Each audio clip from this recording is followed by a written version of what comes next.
ओम शांति। भाग्य विधाता इस पुस्तक में आज हम पढ़ेंगे बाबा को समस्त विश्व को संदेश पहुंचाने का बहुत उमंग था। इस विषय पर ब्रह्मा कुमारी दादी मनोहर जी ने अपना अनुभव सुनाया है। चलिए आज हम इसे पढ़ते हैं। ब्रह्मा कुमारी दादी मनोहर जी अपने अनुभव ऐसे सुनाती है कि सन 1950 में हम सभी यज्ञवत्स कराची से आबू आए। जब हम यहाँ आए तो हमारे मित्र संबंधियों ने हमें निमंत्रण दिया कि हमारे पास आओ, लेकिन हम बाबा को छोड़कर कहीं जाना नहीं चाहते थे। धीरे धीरे यज्ञ में बेगरी लाइफ आ गई। 14 साल तो हम बच्चों के लिए बाबा ने अपना सब कुछ खर्च किया। बाबा को तो नाज था कि यह शिव बाबा का यज्ञ है, आपे ही शिव बाबा पालना करेगा। दूसरी ओर सिंधियों ने आपस में यह शर्त रखी थी कि इन्हों को कुछ नहीं देंगे तो सभी भूखे रहेंगे और एक दिन ये सब हमारे पास ही वापस आ जाएंगे। लेकिन उन्हों को मालूम नहीं था कि यह यज्ञ स्वयं भगवान शिव ने रचा है। इसलिए बाबा कहते थे, बच्चे थोड़े दिन ठहरो, शिव बाबा परीक्षा ले रहा है बच्चों की। शिव बाबा का यज्ञ है ना, तो बच्चों को थोड़े दिन सब सहन तो करना पड़ेगा ना, बाबा मम्मा सहित।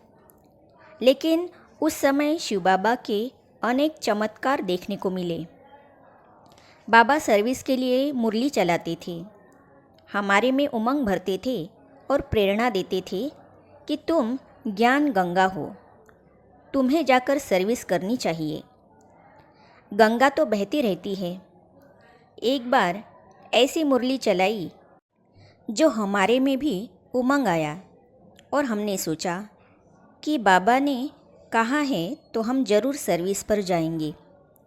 हमने ग्रुप बनाया और बाबा से छुट्टी लेकर दिल्ली के लिए रवाना हो गई। मैंने ट्रेन में ही ज्ञान देना शुरू किया। ट्रेन में ही मेरे को निमंत्रण मिलने शुरू हो गए। मेरा निश्चय और ही दृढ़ हो गया और सोचा कि दिल्ली पहुँचेंगे तो शिव बाबा और चमत्कार दिखाएगा। ट्रेन में ही एक माता ने कहा, हमारे पास आओ और 2 मास रहो। दूसरी ने कहा कि जयपुर में हमारे पास रहो, हमारा मकान खाली है। ऐसे रास्ते चलते कई निमंत्रण मिले, लेकिन हमें दिल्ली में हमारे रिश्तेदारों ने बुलाया था तो हम दिल्ली पहुँचे। बाबा ने उत्तर में लिखा कि तुम दोनों भेड़ बकरियां हो। दिल्ली में मेरे 4 भाई थे। मैंने उनसे कहा कि मैं आपकी सेवा करने आई हूँ। चारों भाइयों के पास एक एक मास रहकर उनकी अच्छी सेवा की और दूसरों की भी सेवा की। उसके बाद मैं और गंगे बहन दोनों चांदनी चौक में एक राम मंदिर में जाकर ठहरे। उन्होंने हमें एक कमरा दे दिया। हम अपने हाथ से खाना बना के खाते थे। मंदिर के ट्रस्टी ने हमें मंदिर में बनने वाला खाना ही लेने के लिए कहा। हमने कहा कि हम किसी के हाथ का नहीं खाते हैं। इस प्रकार हम मंदिर का भी खाना नहीं खाते थे। वहाँ एक ट्रस्टी बहुत प्रभावित हुआ, भावना में आ गया और कहा कि हम अनाज, दाल, चावल आदि देंगे। उसने सारी अनाज सामग्री भेज दी। मंदिर में काफ़ी माताएं आती थी। हम उनकी सेवा करती थी, जिसके फलस्वरूप एक मास में काफ़ी माताएं ज्ञान सुनने आने लगी। योग में तो इतनी चढ़ जाती थी कि सभी ध्यान में चली जाती थी। फिर धीरे धीरे यह बात इस ट्रस्टी के ऊपर जो दूसरा ट्रस्टी था उसको मालूम पड़ी।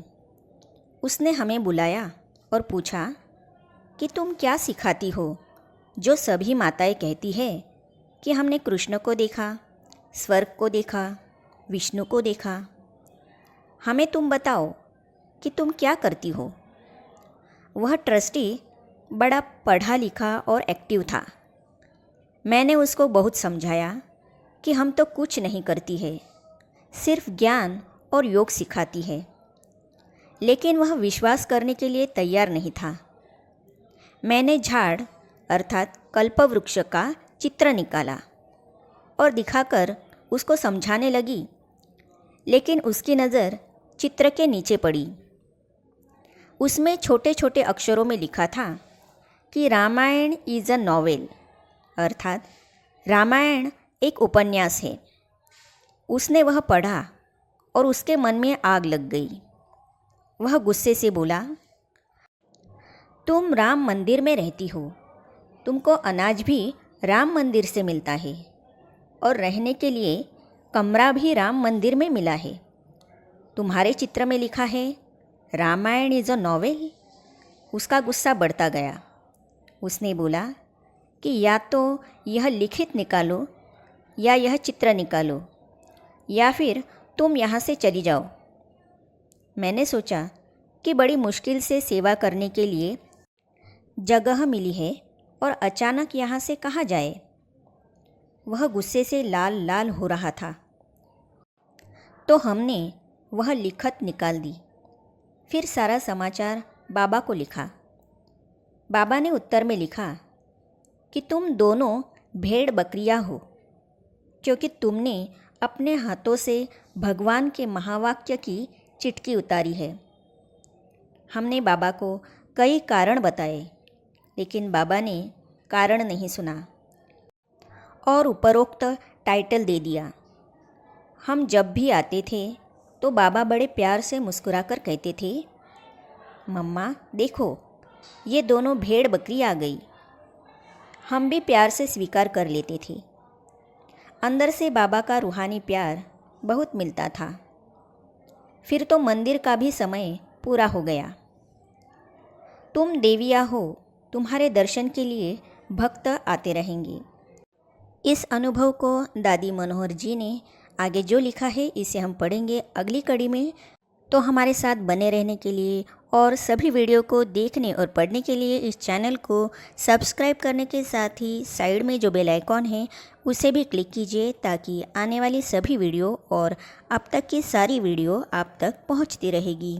ओम शांति।